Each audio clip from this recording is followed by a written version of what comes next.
We are talking The Djinn. This one is directed and written by David Charbier and Justin Powell and stars Ezra Dewey as Dylan.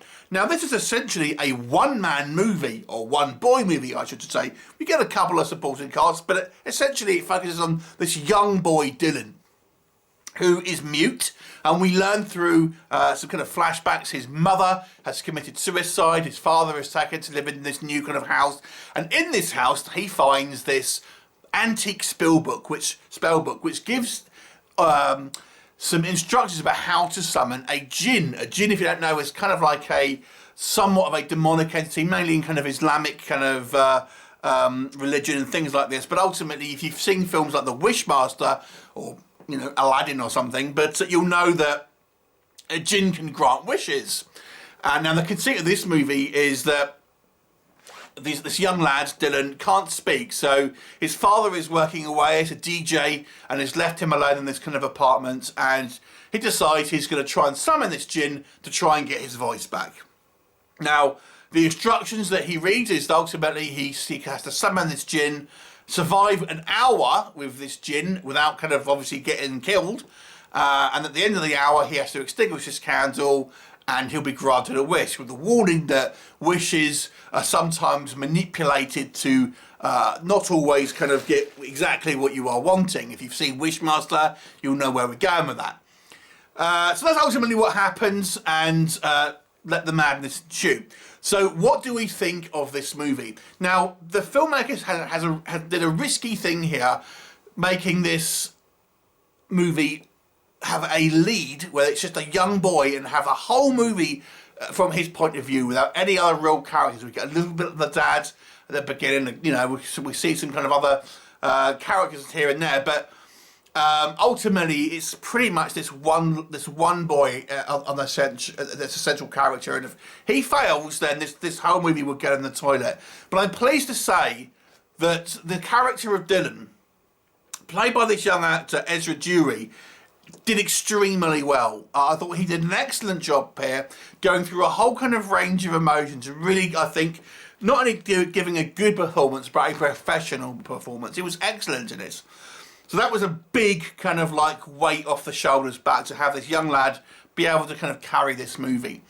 What else can I say that worked? I think the cinematography here was pretty good. Now, like I've said, this movie takes place in an apartment, so it isn't the most picturesque of movies, to be honest with you, but nonetheless, there are some good sequences here with the use of candlelight, shadows, to really kind of give an eerie atmosphere and make this kind of, this apartment seem dark and kind of mystic in a lot of ways, and foreboding.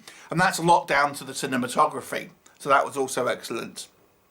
I think the conceit, although it's very much like Wishmaster Jr., it's quite a fun idea, and we haven't seen too many Djinn films, to be fair. So I think that it has its time, and this is obviously feels like this kind of younger person's Djinn, like just to say Djinn Jr. And this takes place in the late 80s. It's got a great sort of synth-heavy soundtrack that kind of gives you memories of Stranger Things and stuff like that. And the Djinn makeup itself is pretty impressive when we kind of actually do see it. I actually quite liked its subtle but quite creepy look, I must admit. And I've got to say, I think the setup for the film was fairly strong. Okay, what doesn't work? Okay, here's the major one, first of all. I think this movie would have been excellent as a short film, as part of an anthology or something like that. As a feature-length movie, this movie feels way too stretched out. Now, it's not a long film. It's actually relatively short, thank goodness. The problem here is a couple of things. First and foremost, there is practically no plot in the movie. It is this kid running around in an apartment trying to evade this Djinn for about an hour. Now, in the context of the movie, it says that you have to essentially stay alive for an hour before you can grant your wish. Now that seems to go in real time, pretty much. And, it's, like I said, it's essentially a kid running around, almost doing Home Alone traps sometimes against this Djinn for an hour. And without any real kind of other plot development happening. And I was kind of thinking, is something else going to happen? You know, is there going to be some type of other thing that's going to be happening in the movie? No, that's pretty much it. The problem here is amplified by the decision to have one character on their own in the movie and this character be mute because there's practically no dialogue. So we get a little bit of narration when he's kind of reading stuff, but that's practically it. And so you have this darkly lit apartment where the only thing is happening with this kid running away from this demon for an hour whilst there's no dialogue. It's just kind of like, oof. I mean, the concept is, I think, well, that sounds like a really artistic concept, but in practice, it ends up being a little dull, I have to say.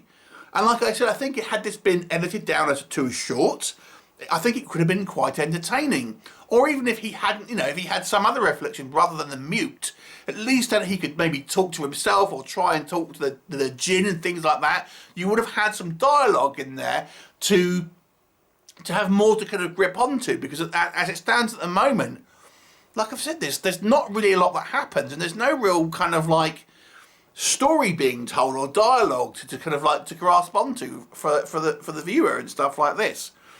So that ultimately is the real problem. Now it's top and tailed with scenes with the dad. I think there's one too many flashbacks in this movie as well. I think it kind of overdoes the flashbacks a little bit. It's like, yes, I get the point. I understand what the flashbacks are trying to kind of portray here, but it feels like we keep going back to the same flashback, and I don't need to see it like 5 times. And then the end, I've got to say, was disappointing. Now, I don't want to spoil it. So if you've seen Wishmaster, and when the Djinn grants wishes, you kind of know it kind of doesn't always go to plan, but it's kind of like taking people what they say and kind of twisting it. But here I just didn't think it did a good enough job with that. It kind of it has this like that kind of part of the mythology. I thought that kind of came out of nowhere really, and kind of I don't really see how that connects with this and that. So that was kind of a little bit of a weak ending, and I didn't really think it was made too much sense in the context of what happened. So ultimately, I think this movie is watchable, but even though it's quite short, I gotta be honest with you, it was getting a tad dull and not particularly interesting. And it's a shame, because I think this kid deserved a better written movie. This needed to have more to it. It needed to have another character in with this kid, or something else to happen through the movie, someone else to turn up, or something like that, or something else to happen. As it stands, it was just there was not enough there to kind of make this movie particularly kind of interesting. Aesthetically, I think it looks very, very professional. It just isn't a particularly interesting film. I'll give it a 5 out of 10. Have you seen it? What did you think of it? Leave me a comment, and I'll look forward to seeing you next time. Bye for now.